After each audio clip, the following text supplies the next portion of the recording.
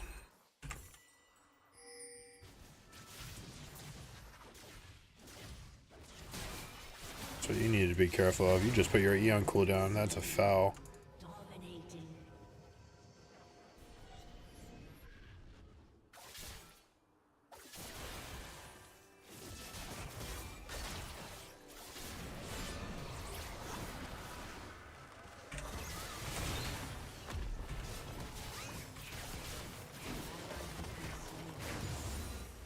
Easy? An Okay. ally has been slain.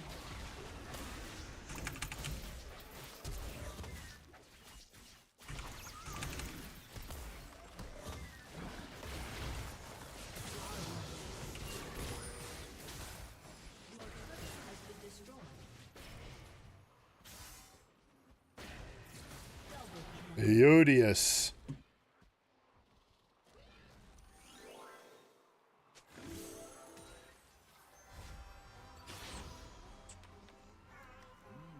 We scaling.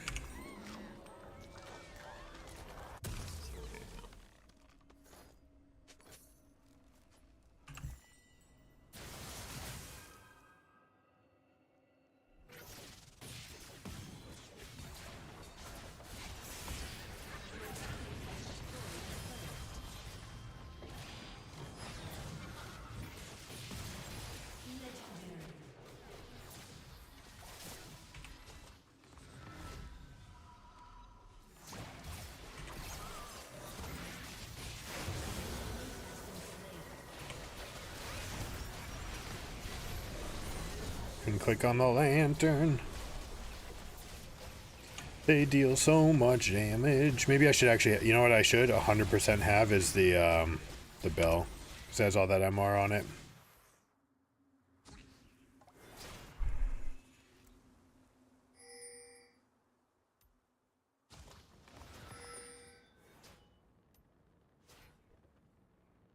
No, they got rid of the MR. That's right. Gosh, it's been a bit.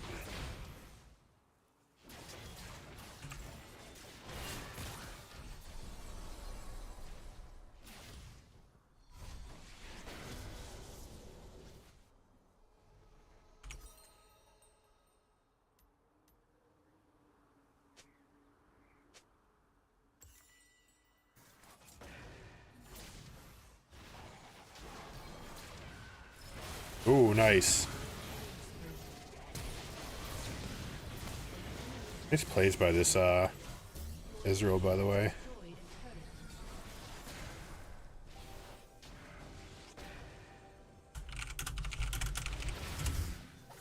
Gonna be kind of mean to him.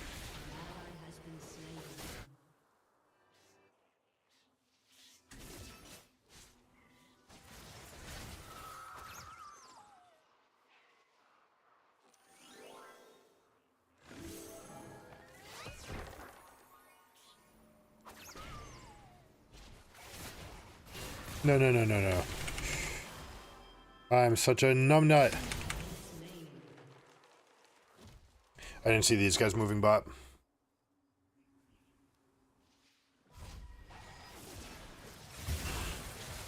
Oh, guys, squish. Oh, beautiful R flash from the Diana. Dude, it's Coma himself.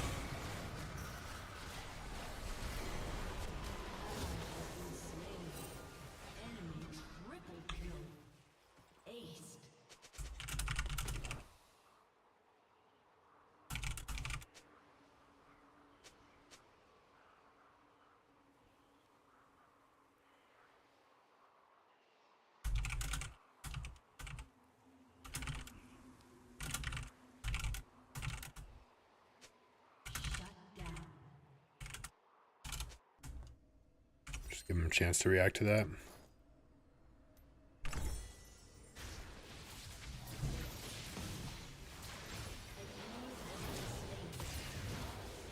Rampage.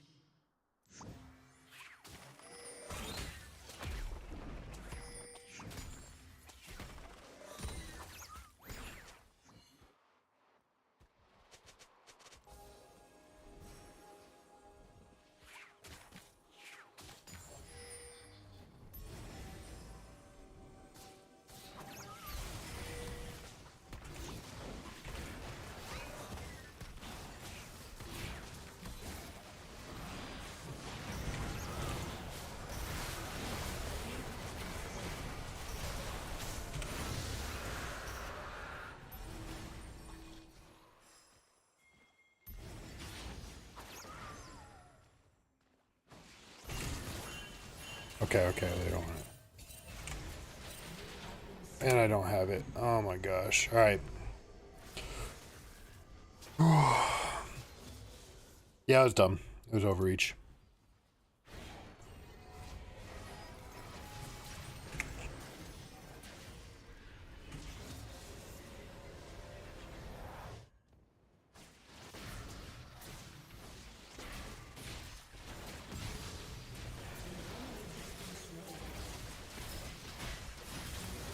Beautiful.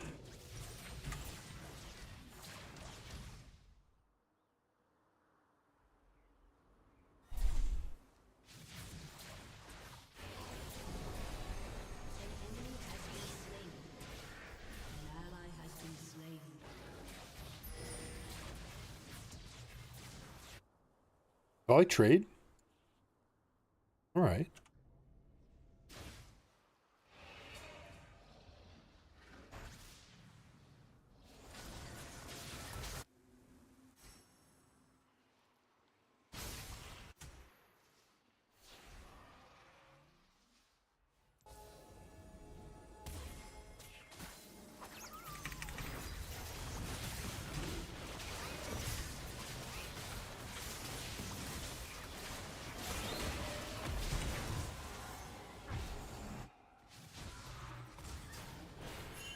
So much damage.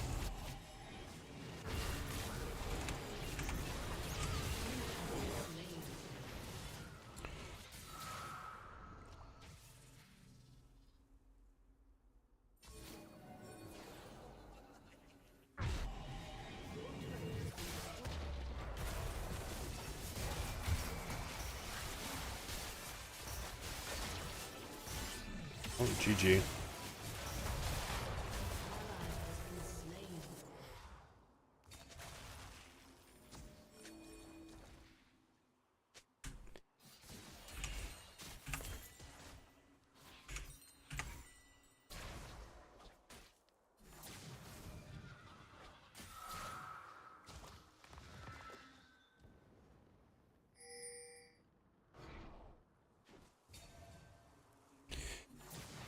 But I'm making plenty of mistakes, right? Shaco being as good as they are against me, the fact that we don't have a tank, I should be playing like we don't have a tank and like I can die instantly. I should just be playing like a support.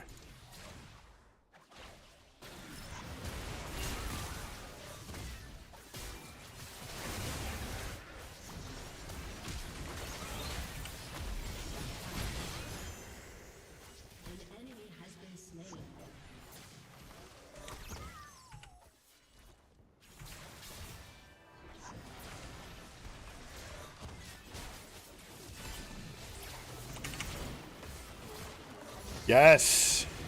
I don't even care that I died right here. Split pushing volley bear, Hullbreaker putting in work. 2 people are dead. Ezreal's about to solo carry. Ignite! Oh my gosh! The Syndra's over here.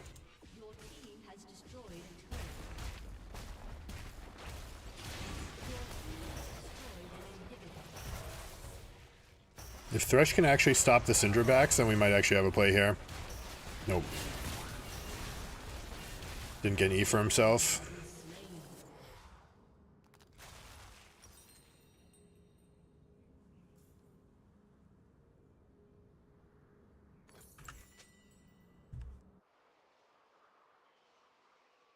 It's something. It's a point of strength.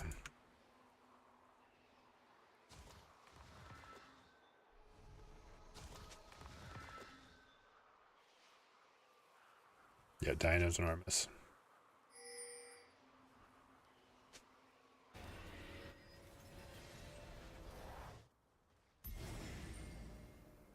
Alright, this is reinforced, so this is going to push out. It needs a slight little nudge.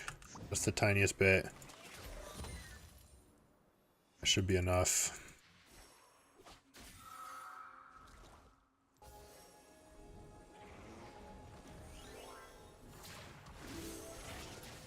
Actually, you know what, I'll just let him take it.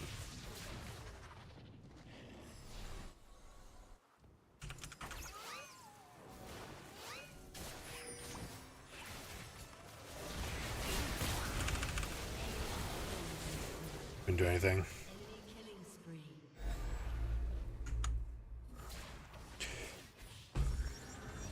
I may have screwed things up by putting those bushes up.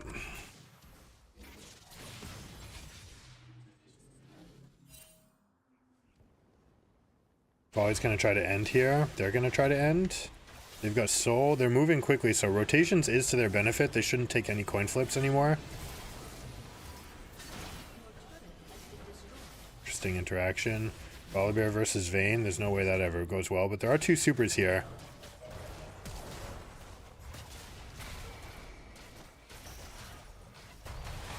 Oh boy. Yep, GG. Just dead.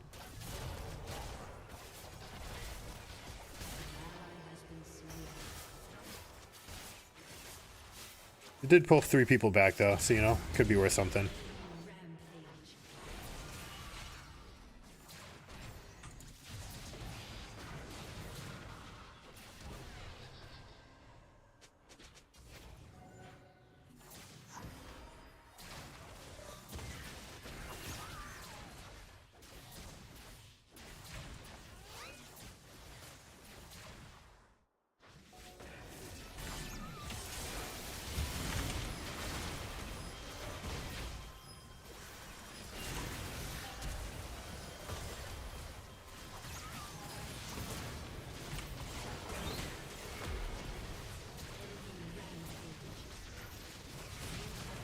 Oh no, it was a WE and it didn't connect, so no resets.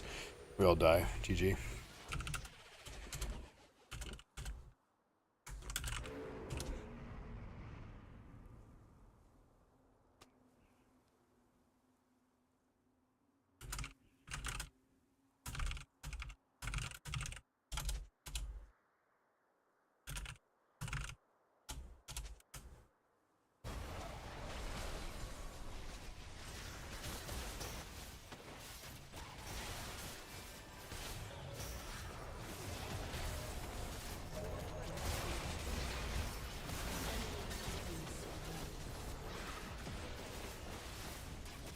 It's true, it's true.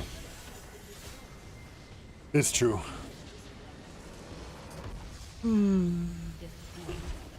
Alright, I'm super tired. That's going to be it for me. I am making bad decisions. So that'll be it. We'll be live tomorrow, to Thursday. Let's see what we get. We've already watched all the teams. Might try to get some of the Asian games, although their broadcast rules are pretty specific, so we'll see. But yeah, we'll see what they got to offer, and then anyways, we'll get into more of the metagame champions. Catch you guys next time. Keep it surreal.